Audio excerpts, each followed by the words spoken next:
Good evening, everyone, and thank you for being here tonight.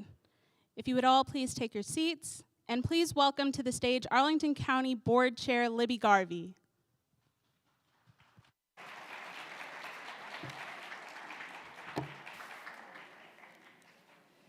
Good evening, everybody, and welcome to Arlington's 53rd tribute to the Reverend Dr. Martin Luther King, Jr. And I am delighted to welcome you all here to Wakefield as we carry on Dr. King's legacy. Tonight's program will take us on a journey of reflection as we highlight 14 of Dr. King's powerful quotes, which are inscribed in his memorial across the river in Washington, D.C. Our program tonight is filled with wonderful performances, including some spoken word, a step performance, beautiful music, and more, all woven together by talented performers. We are so pleased that Encore Stage and Studio and its director, Madeline Langston, have returned to help bring these inspiring words to life tonight. Before we begin, some recognitions and thank yous are in order. I am joined by several of my colleagues from the County Board. I saw my Vice Chair, Takis Karantonis, and members Susan Cunningham and Maureen Coffey are here. I also want to mention that former County Board member Walter Tejada and former board member John Weistat are also have joined us tonight. Several of our colleagues from the school board are here. I have seen Bethany Zucker-Sutton, and I believe Christina Diaz-Torres, the chair, and Vice Chair David Priddy, members Mary Cadera and Miranda Turner are possibly out there as well. And our public schools leadership is represented by Chief of School Support Kimberly Graves, who's representing Superintendent Durand. Now, I also want to mention I saw our Commonwealth's Attorney, Parissa Dagani-Tafti, here as well. I hope I haven't missed anybody else with these lights. If you've ever been up on stage, you'll know I can't see a thing out here. It's pretty black. So somebody can yell, but I hope I've gotten everybody. There are a number of county and school staff that I want to make thank you because they have helped to make this event come to life tonight. Emily Riches, Jerusalem Solomon, Andres Luque Torniago, Jeremy Carpel, David Wood, Nicholas Englund, Don Smith, and Lorenda Bigsby. And then finally, and perhaps most importantly, a big thank you to this year's Martin Luther King Tribute Committee members, Sandra Green, and I would be remiss if I didn't mention this is Sandra Green's, I checked with her, 53rd tribute she's been working on. This is the 53rd, and she's done 53. Just want to make sure everybody's clear about that. We also have Cleveland Brown, Kayla Hunt, Susan Kalish, and Ann Smith, who wrote the script for tonight's program. So following tonight's performance, we hope you'll join us for an informal reception just outside. And there you will, outside the auditorium, not all the way outside, it's too cold to be all the way outside. And there you will also be able to view the submissions of the 2024 Arlington Public Schools Martin Luther King Literary and Visual Arts Contest winners. And the complete list of winners is linked on our website. Now, we are always trying to make this program better, and we'd love to hear your thoughts and suggestions for the tribute. So please, at the end, scan your QR code inside your program and complete the survey online if you've got some suggestions for us for next year. Finally, if you've got these things, make sure they're on silent. Don't interrupt anything. And you are welcome to take pictures. Please just turn off the flash. Don't use the flash, but you're welcome to take pictures if you'd like. And with that, let's begin the show.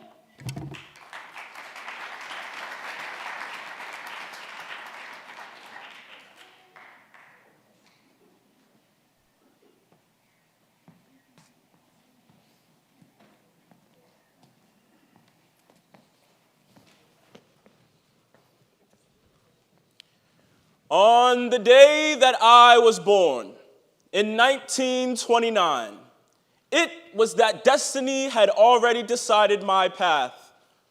My father was a Baptist preacher in the South, and my grandfather was a Baptist preacher in the South. At an early age, I began to question and challenge the things that I felt were wrong, things that did not seem fair or just. I was 15 when I graduated high school and entered Morehouse College. Despite my hard work, I was still judged by the color of my skin rather than the content of my character. I am Ralph David Abernathy. Martin Luther King Jr. was the best friend that I had in the world. I met him in 1954 when he was 25 years old. I was 3 years older, and yet we were both ministers in Alabama. I didn't know that Martin had just graduated. He was just 3 years out of Crozier Theological and Seminary School. It was at Divinity School where he learned the teachings of Gandhi, the nonviolent philosophy protest appealed to Martin, and it appealed to me. We had many hours in conversation and prayer about using the philosophy to make this world, to make this country a great nation. I didn't know how we were going to do it. I didn't even know what we were going to do. But I knew one thing, that Martin was going to change the world, and I was determined to be by his side when he did.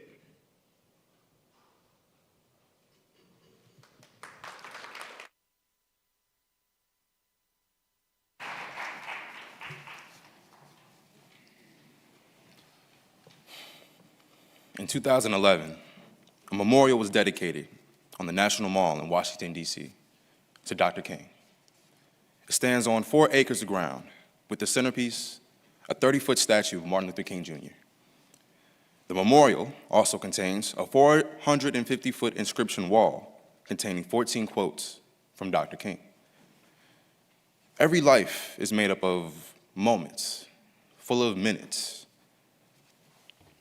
Each of those moments or minutes is kind of like a stone that builds upon other stones to make us who we are. There are 525,600 minutes in the average year. Each of those minutes is full of stones that are part of the monument that will be our life, our legacy. Such is the legacy of Martin Luther King Jr. On August 28th, 1963, Dr. King stood right across the river at the Lincoln Memorial and spoke to the power of a stone when he said, "With this faith, we will be able to hew out of the mountain of despair a stone of hope. Tonight, we will pay tribute to the man through his own words, his own stones of hope." There's no place on earth where you cannot find someone who knows the name. It's safe to say that he's one of the most famous people in the history of mankind. Love him or not, you know him.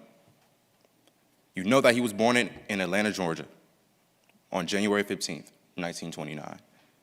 You know that he was born into a family in a community that loved him, nurtured him, supported him, and welcomed him. You also know that he was born into a country that did not.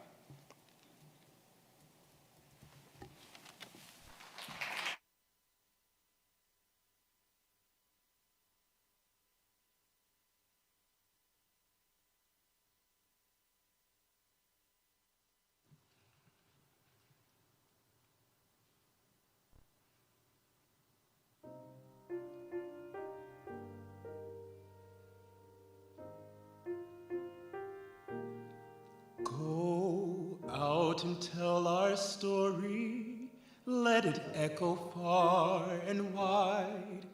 Make them hear you, make them hear you.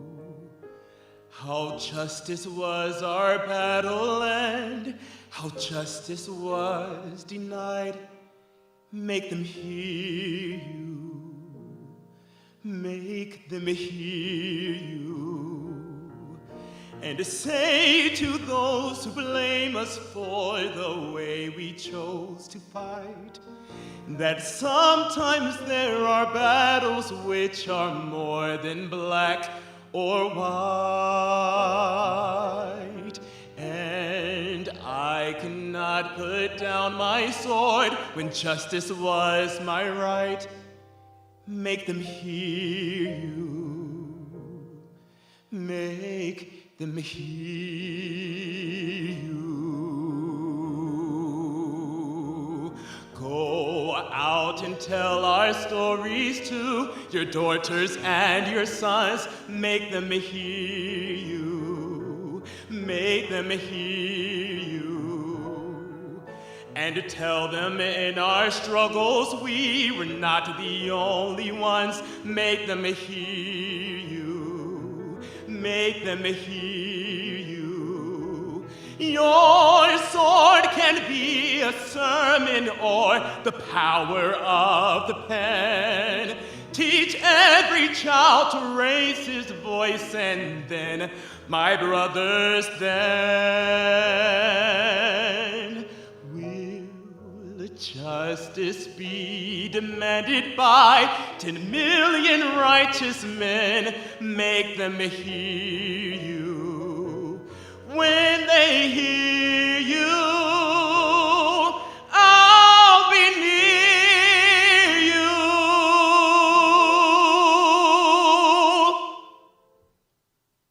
Again.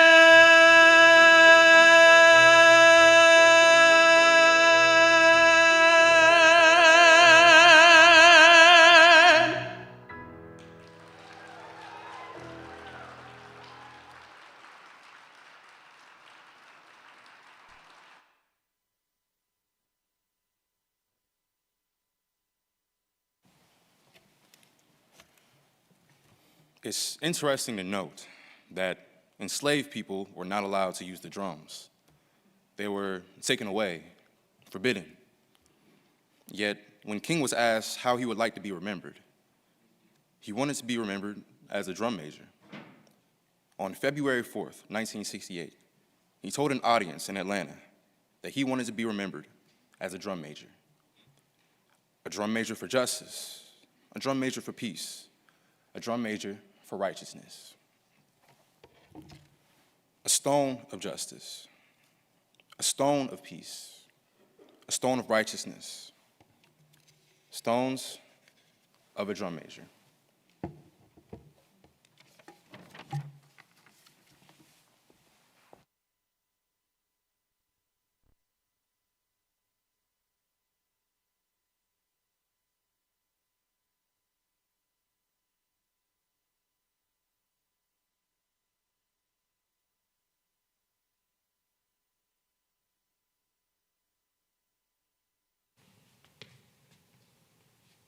Step up! Show out! Step up! Show out! Attention!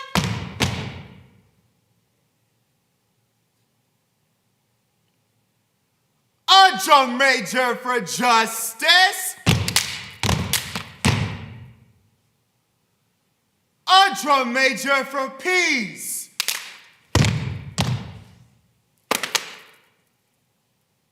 A drum major for righteousness. Ha!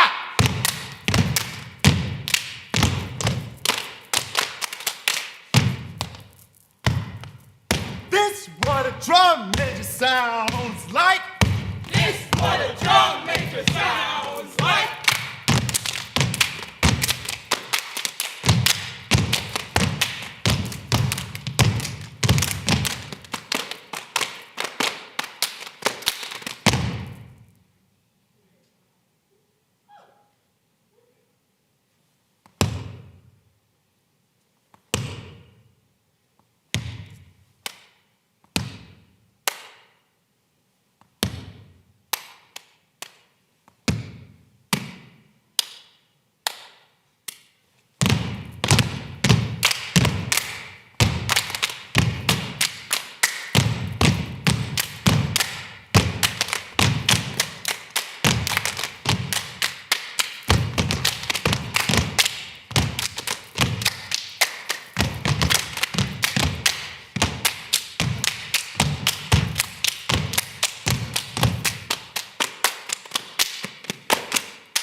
First Lady Michelle Obama said, "When they go low, we go high."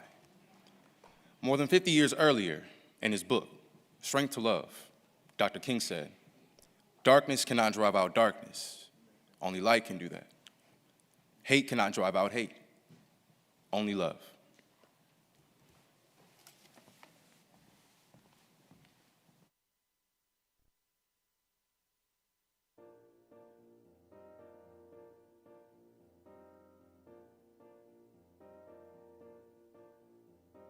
Think of your fellow man, give him a helping hand, put a little love in your heart.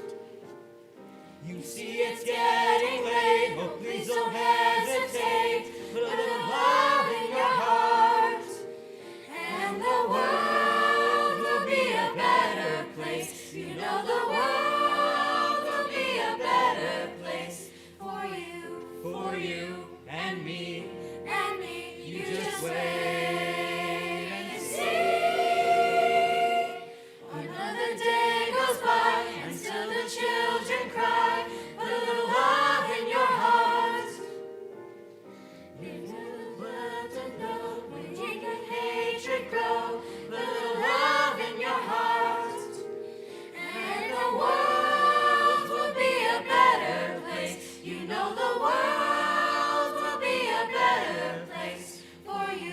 For you and me, you just wait and see. Put a little love in your heart. Put a little love in your heart. Put a little love in your heart. A little love in your heart. A little love in your heart. Take a good look around, and if you're looking down, put a little love in your heart. Whatever you decide, kindness will be your guide. Put a little love in your heart. And the world will be a better place. You know the world will be a better place for you and me. You just wait and see. Put a little love in your heart. Put a little love in your heart. Put a little love in your, put a little love in, put a little love. Put a little love in your, put a little love in, put a little love in your heart, in your heart.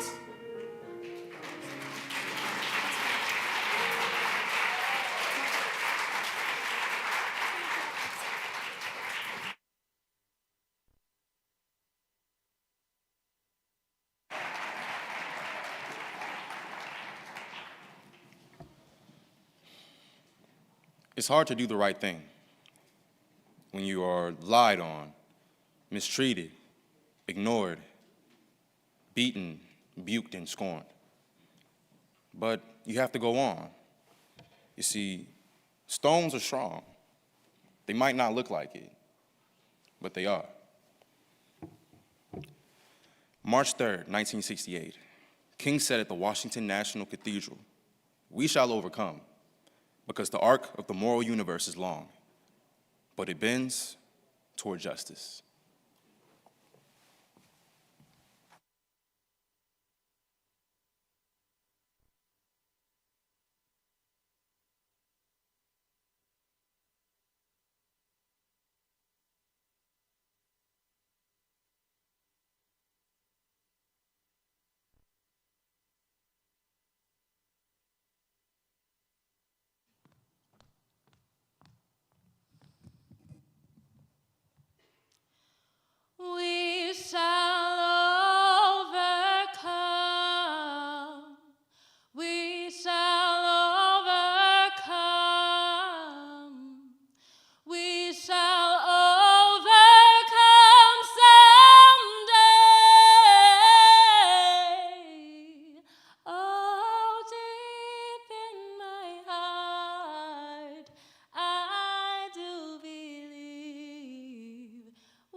It's the way that song likely bounced out and off the walls all through his church house, preaching message after message, proverbs and psalms, and living through hate and with qualms and such calm. He said, "We shall overcome, because the arc of the moral universe is long, but it bends towards justice."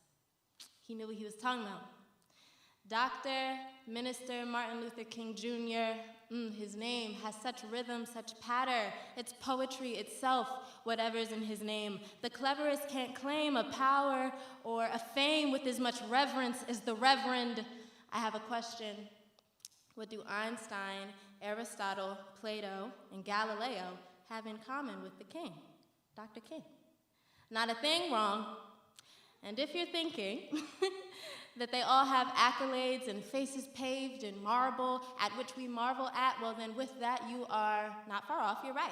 And they each bared minds and eyes to the heavens in question. They each dare justify their dreams in that reality, not society's. These famously intellectual philosophers, King included, he studied them in school, in an instant too, at his institution. A true revolutionary he is, one that looks at history, They all looked at the universe and zoomed out clearly and looked at its order, its trajectory, took pictures, and astronomy pointed like Ares' arrow to answers like, "We revolve around the sun, let's be humble." Or, "The universe is expanding, will condense and then crumble, so YOLO." Answers like that. But Dr. King, he sprinkled his faith in the facts. See, he believed the universe and God, space-time and the stars had a lifespan more vast than races could grasp, and with life comes a story, and with all story an arc. The universe, these great studied as both science and art, lines and signs on a chart, a beautiful chart. And all art has an artist, and Dr. King would have betted that God, in an ode to the art that he wove, made the arc bend from start to end towards justice. Amen. But why did he think that? Why did he bet on that? Well, Dr. King was a preacher of the good news, the gospel. When things were impossible, the universe hostile, a constant confound of astoundingly vile bad news, celestial feuds between good and evil prospered, lynchings, bombings, brutalities, fires. It takes a lot for a man in a house in a universe that's on fire to look out its window and be like, but my God is a winner. The arc bends towards justice. I plan to come here today and ask you, but does it? I was gonna urge you to look at the state of our government, the exponential loss of innocence, worldwide and in Gaza, free Palestine. Right now, the arc seems to be bending toward another side. But nope, Martin had hope which kept him from thinking otherwise.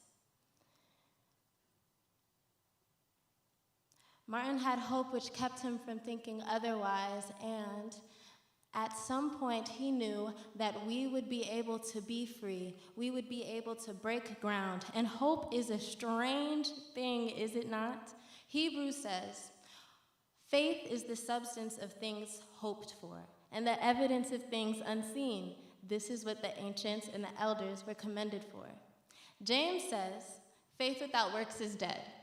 Dr. King, in that same speech that we've been talking about, said we must have an audacious faith in the future, and he rolls up his sleeves and attacks the cancer that is anti-blackness with God at his right hand. That is how this man knew that not for long would we be shooting for the stars and not landing amongst the moon the way white people do, but we would shoot for the stars instead of behind bars, instead of hands up, don't shoot. We would soon see grassroots stop Earth's roots from bearing a strange fruit. We would sit our suns down and watch sundown in a sundown town. We would explore the cosmos. We would build rockets. We'd be president. We'd break ground. Tiny specks, not for long in distress, and a moral universe where our faith and our work and our hopes and our tests are our evidence that the arc bends towards justice. The arc does indeed bend towards justice. Martin Luther King would have bet this, and it wouldn't be long. Now, long. Time is relative, Einstein. Time is a measure of change, Aristotle. Time is in motion, Plato. Time is logical, Galileo. Time is up, Dr. King. for they killed him for spreading this word. The martyr, the flawed man, the black boy from the 30s may have sounded absurd, but was right when he answered. How long? Not long, because no lie can live forever. How long? Not long, because you will reap what you sow. How long? Not long, because the arc of the moral universe is long, yes, but it bends towards justice. Thank you.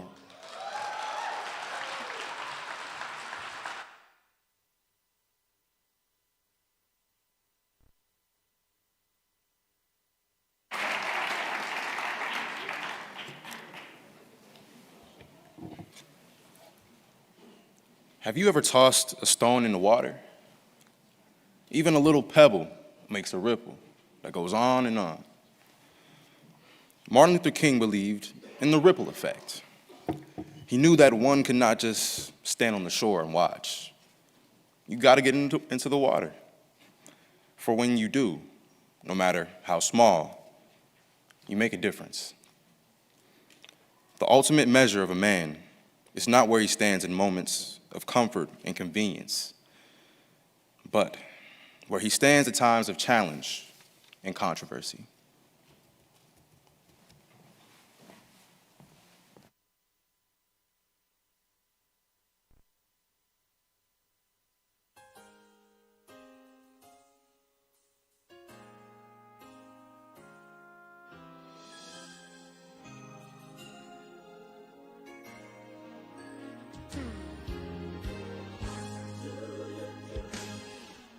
When you've done all you can, and it seems like it's never enough.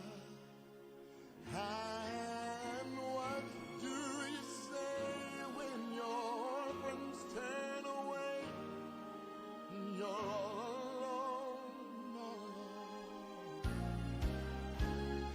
Tell me, what do you give when you're giving your all and seems like you can't make it through?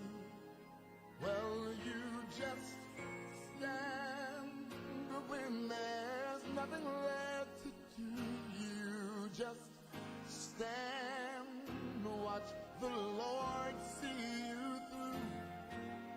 Yes, after you've done all you can, you just stand. Tell me, how do you handle the guilt of your past? Tell me, how do you deal with the shame? And how can you smile while your heart has been broken and filled with pain, filled with pain? Tell me, what do you give when you're giving your all? Yeah. Seems like you can't make it through. Child, you just stand when there's nothing left to do. You just stand, watch the Lord see you through. Yes, after you've done all you can, you just stand and be sure you're not entangled in that bondage again. You just stand and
great number of young people followed Dr. King.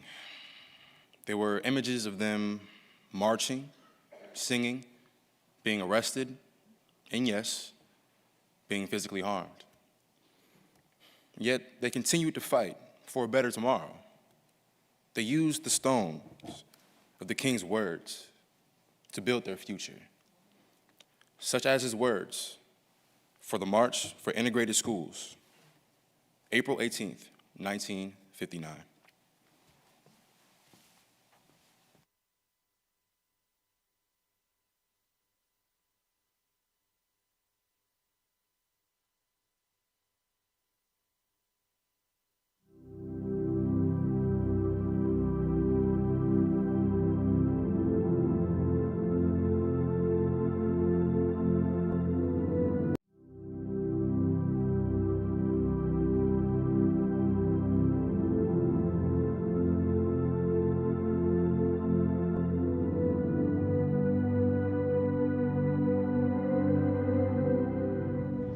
The part of the work that inspired me for my artwork was, "You will make a better person of yourself, a greater nation of your country, and a finer world to live in."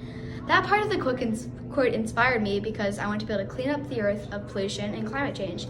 My piece of art represents the quote by showing the earth being taken care of by reduce, reusing, and recycling.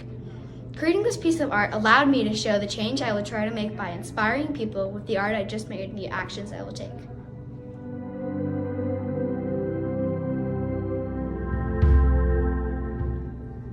The part of the work that inspires me for my artwork was, "You will make a better person of yourself, a greater nation of your country, and a finer world to live in." That part of the quote inspired me because it said a finer world to live in.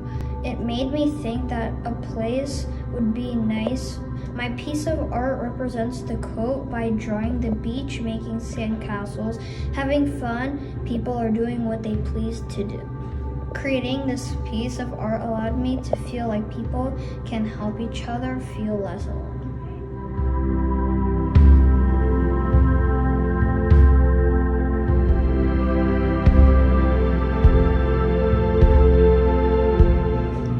The part of the work that inspired me for my art was, "Commit yourself to the noble struggle for equal rights." That part of the quote inspired me because I think that having equal rights is important. My piece is of a human, and there's a line down the middle, and on one side is a violent and unfair world. As for the other one, it is a calm and peaceful world where everyone is included. Creating this piece of art allowed me to express my opinion about what is going on in the world.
Majesty, Your Royal Highness, Mr. President, Excellencies, ladies and gentlemen, I accept the Nobel Prize for Peace at a time where 22 million Negroes of the United States are in a creative battle to end the long night of racial injustice. I accept this award on behalf of the civil rights movement that is moving with a determination and a majestic scorn for peace. I accept this award. I refuse to accept this award with the with the notion that this nation must spiral downhill in a downward spiral for a stairwell of a militaristic disaster. I believe that unarmed truth and unconditional love is the new way of reality. I believe that one temporary right defeated is stronger than a moment of evil triumph. I believe, or I have the audacity to believe, that people from everywhere across the world can have 3 meals a day for their bodies, education and culture for their minds, dignity and equality and freedom for their spirits. I believe that what self-centered man have torn down, men of other center can build up.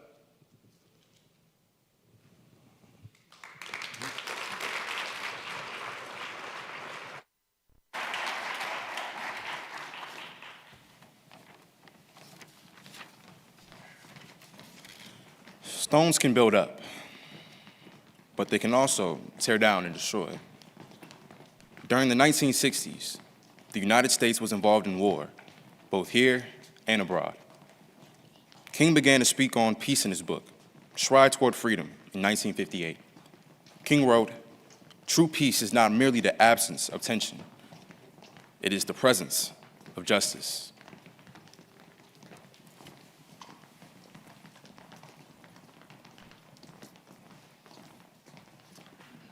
We now have the honor at our anti-war conference to have words of encouragement from the Reverend Dr. Martin Luther King, Jr.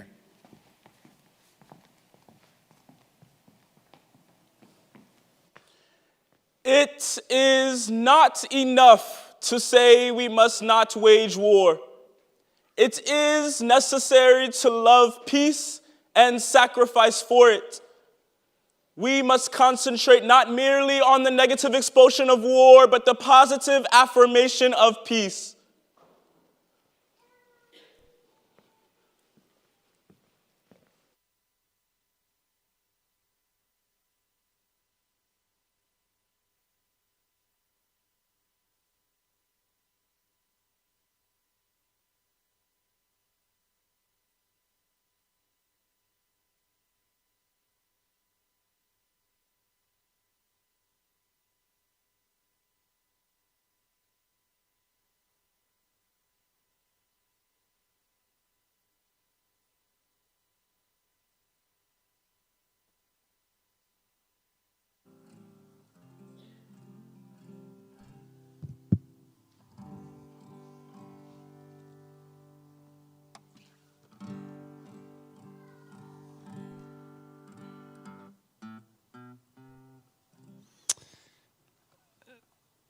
This is a song that I wrote inspired by all of our grandparents and all the places that they have been.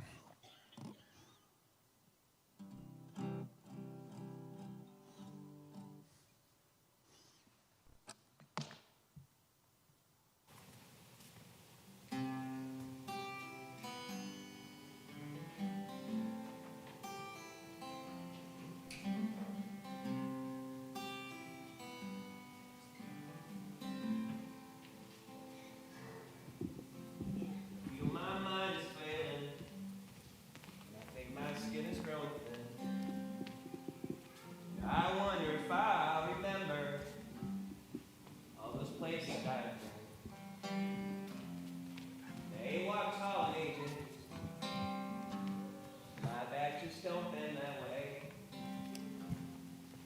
hair was once receding, and now it's all gone away.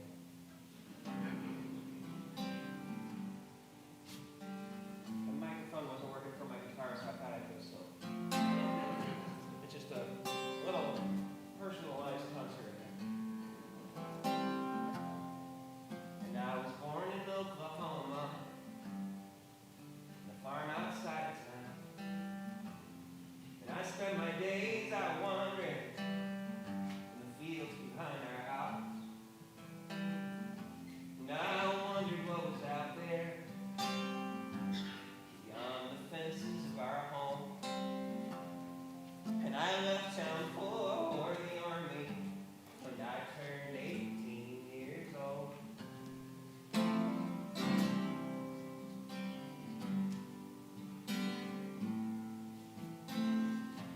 And I remember what it felt like as I reached onto shore. The cool breeze and the salt air, June 6th, 1944. And I watched my friends get mowed down by the Mausers on the hill. And I don't know how I made it, but I thank God that I did.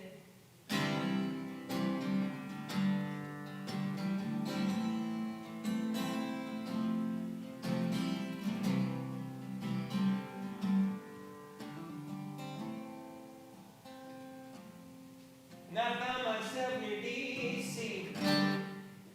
when the war was finally done. And I got myself a family and a wife and 3 young little ones. And I ran for public office, becoming mayor of my town. And my parents stood right by me. And my wife said she was proud. We lived through the Truman Doctrine as Jackie took the field, and the Rosenbergs were sentenced, and segregation was repealed. And Rosa sat in silence, and Elvis sang a song, and the Cuban Missile Crisis marked the final days of John. And the Beatles crossed the ocean, and Dr. King was shot and killed.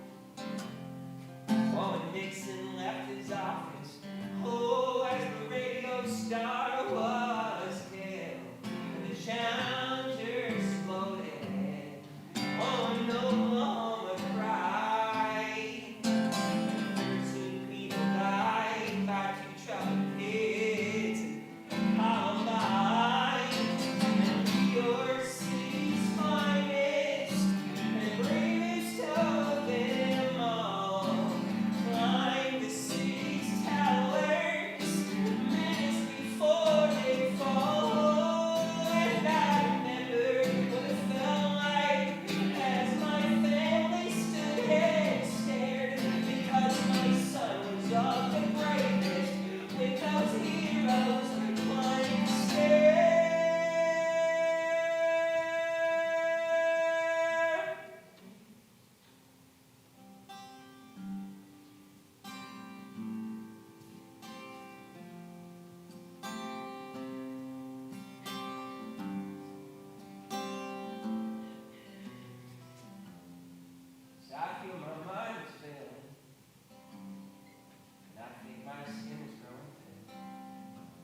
I oppose the war in Vietnam because I love America.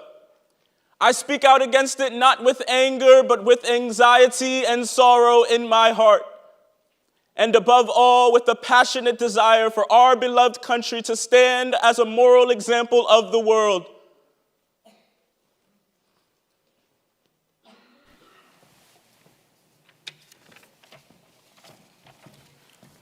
Dr. King was arrested 20 times in his lifetime, often placed in cold cells made of stone. Still, he built up others while surrounded by stones, stones that were designed to tear him down. In 1963, King wrote a letter to the Birmingham jail. While we can all benefit from the words of the letter, it was written specifically to the members of the Alabama clergy, those who would not risk their own comfort to do what was right. In that letter, he reminded them that injustice anywhere is a threat to justice everywhere. He went on to say, we are caught in an inescapable network of mutuality, tied in a single garment of destiny. Whatever affects one directly affects all indirectly.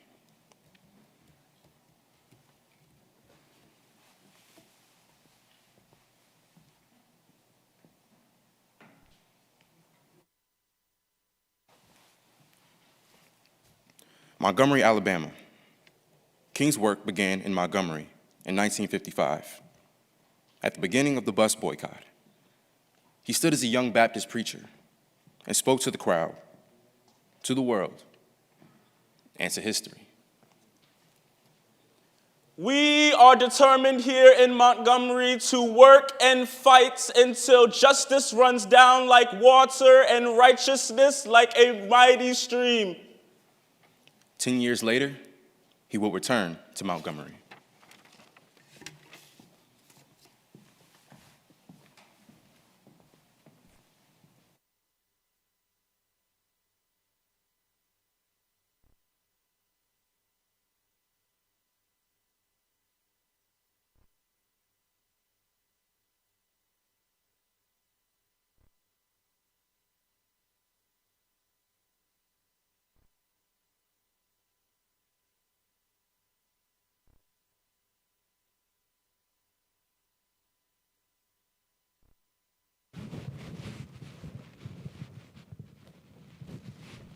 MLK mentioned me in speech when he said, the end that we seek is not the end that we shall see, but a society that which we all can be happy about.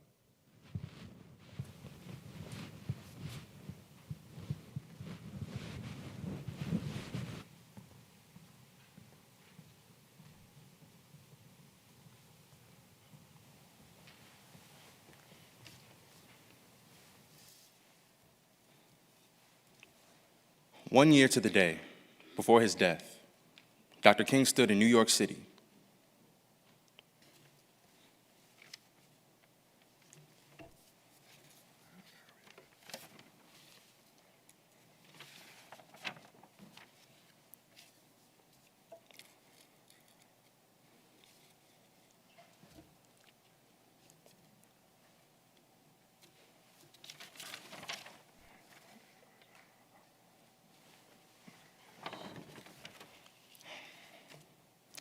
He said that every nation must now develop an overriding loyalty to mankind as a whole in order to preserve the best in their individual societies.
1 year to the day before his death, Dr. King stood in New York City and he said, "Every nation must now develop an overriding loyalty to mankind as a whole in order to preserve the best of their individual societies." Christmas is seen as a time of peace on earth, a time when enemies put aside their differences, and sometimes even soldiers put down their arms. Later that year, just 4 months before his death, Dr. King gave a Christmas sermon in his hometown of Atlanta. If we are to have peace on earth, our loyalties must become ecumenical rather than sectional. Our loyalties must transcend our race, our tribe, our nation, and our class. This means we must develop a world perspective.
At the end of his life, Martin Luther King Jr.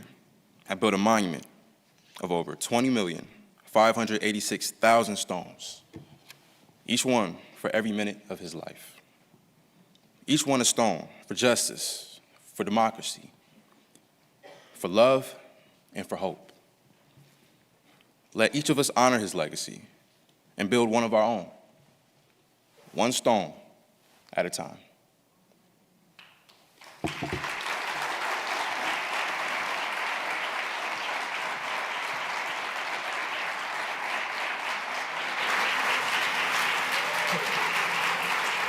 At this time, we ask that you stand with us as we sing the Black National Anthem. Lift every voice and sing the first verse.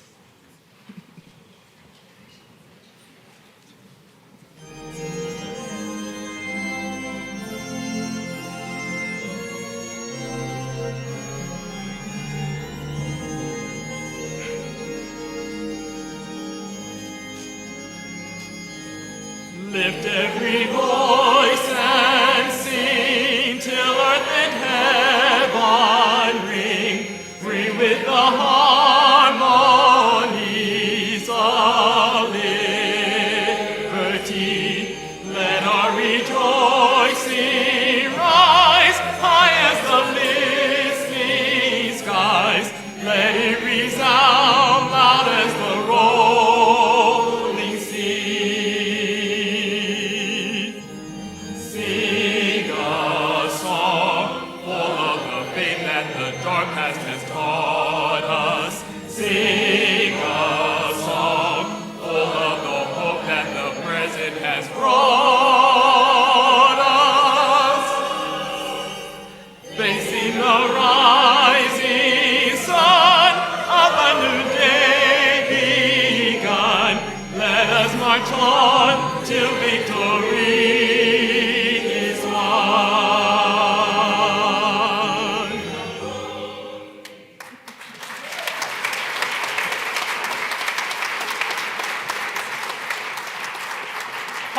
How about another round of applause for our very talented cast and crew?